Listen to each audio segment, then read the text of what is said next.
दूसरे दिन एकादशी आई।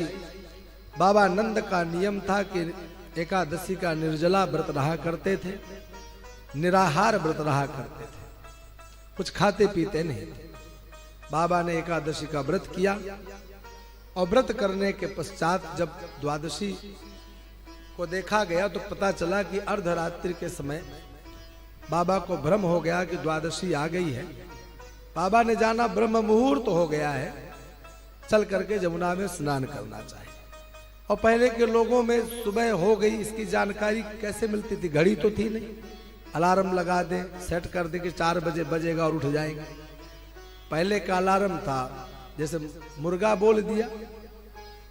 अब कभी कभी मुर्गा पहले ही बोल सकता था तो उसी समय भ्रम हो जाता था लोगों को। कई बार ऐसा देखा गया है।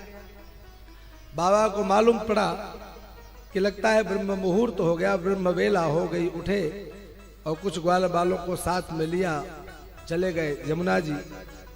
अर्धरात्रि के समय में जैसे समस्त सृष्टि शांत होती है, उस समय जल भी शांत होता है, वह भी सोता है, उसे भी उसके अंदर भी बड़ी शांति होती है। उस समय वह भी कोई कार्य नहीं करता है।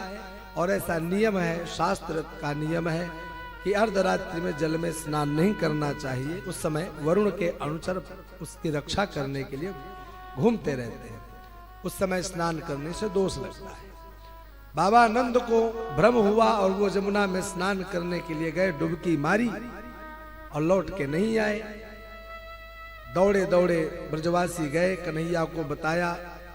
कन्हैया कन्हैया बाबा हमारे साथ में गए और यमुना में स्नान करने की डुबकी मारी कि बाबा लौट के नहीं आए, लगता है बाबा डूब गए।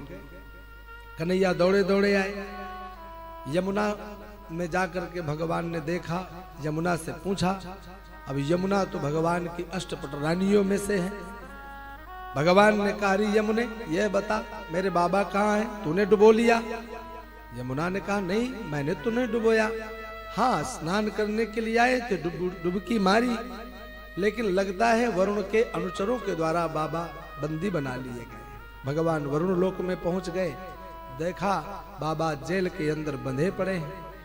बाबा को जैसे ही कन्हैया को वरुण देवता ने देखा, तुरंत सिंहासन से उठकर दौड़ पड़े और जाकर के घुटनों के बल बैठकर भगवान को प्रणाम करते हैं, हाथ जोड़कर निवेदन करते हैं। अद्य में निवृतो देहो दैवार्थो धिगते प्रभो त्वत्पाद भाजो भगवन नवापो पारमध्वना।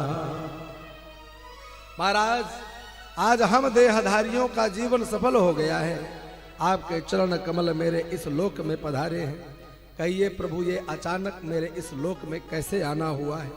भगवान कहते, वरुण हमारी महिमा गा रहे हो और हमारे बाबा को बंदी बना करके रखा है, ये कैसी आपकी भक्ति है? जो सुना कि नंद बाबा श्री कृष्ण के पिता हैं, वरुण बेचारे घबरा गए, क्षमा मांगने लगे, सरकार क्षमा करें, यह अज्ञानता में हमारे मूर्ख सेवकों के द्वारा यह कृत्य किया गया है, आप क्षमा करें। अजानता माम के न मूढ़े ना कार्य वेदिना। प्रभु, अज्ञानावस्था में यह कार्य हुआ है, क्षमा करें। भगवान बोले, कोई बात नहीं, जो होना था सो हो गया, बाबा को मुक्त करो। बाबा को मुक्त किया गया। वरुण बोले, भगवान इतने में नहीं काम चलेगा, सिंहासनारूढ़ होइए। भगवान सिंहासन पर बैठे, ला करके जल कलश में भगवान के चरणों को धोया और पूरे लोक में अपने जल छिड़कवाया, आचमन किया, बड़ी महिमा गाई, भगवान को माल्यार्पण करके आरती तक करी। हाँ, बाबा नंद ने अपने लाला की महिमा का दर्शन किया। वरुण लोक में भी मेरे लाला की कितनी पूजा होती। लौट करके जब ब्रज में आए तो बाबा से रहा नहीं गया। ब्रजवासियों को इकट्ठा करके बाबा ने कहा, अरे ब्रजवासियों पूछो मत, आज तो गज बह गयो भैया, हमें कहा खबर कि लाला की कहाँ कहाँ प्रशंसा होती है। हाँ, हम तो रात को स्नान करने के लिए यमुना में गए, वरुण देवता के कुछ अनुचर हमें पकड़ के ले गए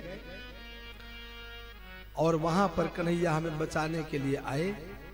ना जाने कन्हैया से बाकी कहा दोस्ती है, कहा रिश्तेदारी है। हाँ, कि सब काम उल्टे पड़ गए।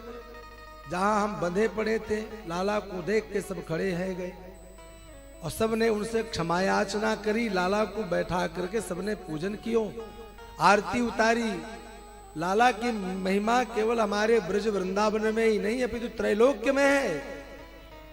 आज ध्यान आया कि जो गर्गाचार्य ने कहा था कि तुम्हारा यह पुत्र साधारण नहीं असाधारण है, यह नारायण के समान गुणधर्म वाला होगा, नारायण समो गुणई है, तो आज बाबा ने देख भी लिया।